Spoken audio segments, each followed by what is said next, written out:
guys, welcome back to some comic soup. Here's my weekly top 10 of alternative comics plucked graciously from the quarter bins. I hope you guys find something in this video that's new to you and will broaden your horizons the next time you crawl in the bin. Number 10.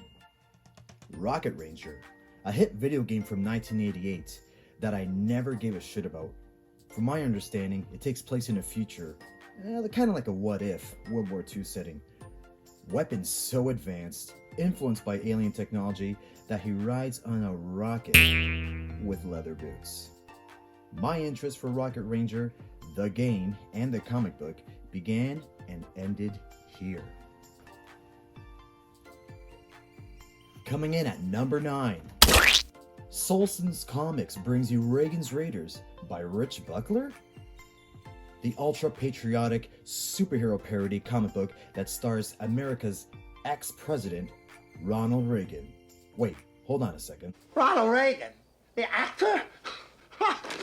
Yes, the actor. I jumped on at issue number 3, hence the low rating. If I came across an issue 1 or 2, I might bump it up, but stay tuned, we'll see. It's basically a Captain America origin story twisted in a silly spoof manner. Ronald Reagan has a strength of 20 men and he's bulletproof. Hold on a second, is he actually bulletproof? Coming in at number 8, Crimson Dreams, issue number 10 from 1986. I bought this comic strictly for the cover art. It reminds me of a Jean Day comic that I have. Basically a dystopian sci-fi anthology that looks to be very British, shares the same DNA as 2000 AD, even a slight nod to heavy metal.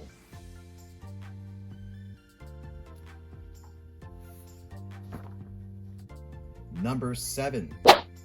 The Crypt, issue 1 by ARG Associated Artists, 1987. 32 pages of story, cover to cover. Check out the back cover. Gorgeous wraparounds. A group of friends stray away from this tour and investigate an ancient crypt. They go through this tomb and come out the other end as medieval warriors. It has the same breath as The Lion, the Witch, and the Wardrobe. An interesting note here, guys, the artist is Mark Hempel. The name might sound familiar to you. He's done tons of work for DC Vertigo, Sandman, Johnny Quest.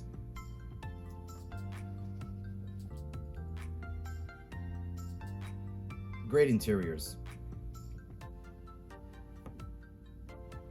Number 6. Amazing Comics. Figments, number 1 from 1987. I have this book pretty high in my ranking, mainly due to the Evan Dorkin early art. You guys know him from Milk and Cheese. He's a great cartoonist and truly excels in drawing action and expression. Figments reminds me of a motley crew of supernatural beings, very similar to Hellboy and the BPRD. I might track down issue 2. We'll see. Number 5. Shattered Earth, issue number 9 by Eternity Comics. From 1989. I think I have this book a little too high. I made a mistake. Oh well. Anyways, are you guys familiar with the X-Mutant universe? Well, this is basically an anthology series based off of those books. I'm assuming it ran parallel to those books at the time of release. Well, kudos to them for achieving that much success by having a spin-off titles also published in masses. It's okay, it has some potential. X-Mutants can be found everywhere. Quarter bins are littered with those books. Number 4. Infiltrator number 1, Canadian comic from Alibi Comics, 1995. This is a signed copy by creator Blair Foote. Comic book from Newfoundland. A story about an alien from the planet Genesis, located inside the black hole. Apparently, Steve Hawkins was onto something, but we declined to knock on its door and make ourselves at home. So here he is, Michael Welder, the infiltrator, who has come to Earth to lead the abduction. Bonus marks for the cover art. I love the trade dress lettering. Very, very outlaw comic. I don't think issue 2 did not see the light of day. Number 3. Plastic Soda number 2 from 1996. Diegetic Chocolate Press. I can't even say that properly.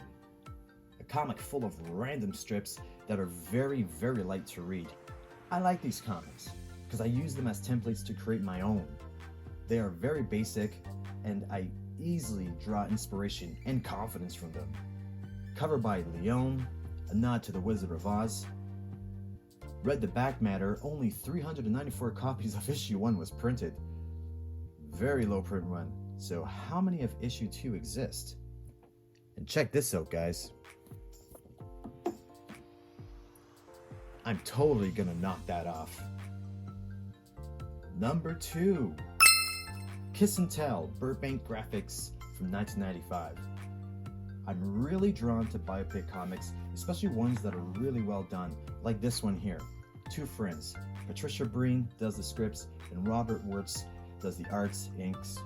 They take turns introducing themselves, a compelling look at their history and how they love comics. Great dialogue, absolutely phenomenal.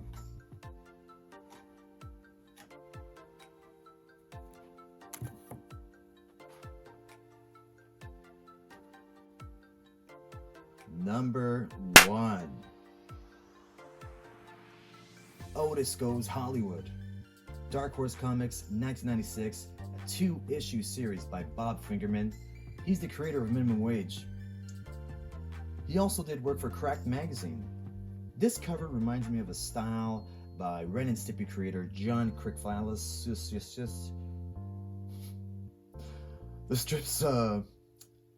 The strips are also oriented that way. Dark humor, over-the-top violence. Otis is a mild-mannered, happy-go-lucky muscle of a man who has this switch that when it turns on, he pummels people to death, rips their arms apart. Insane. He's a butcher by day and has a dream of becoming an artist.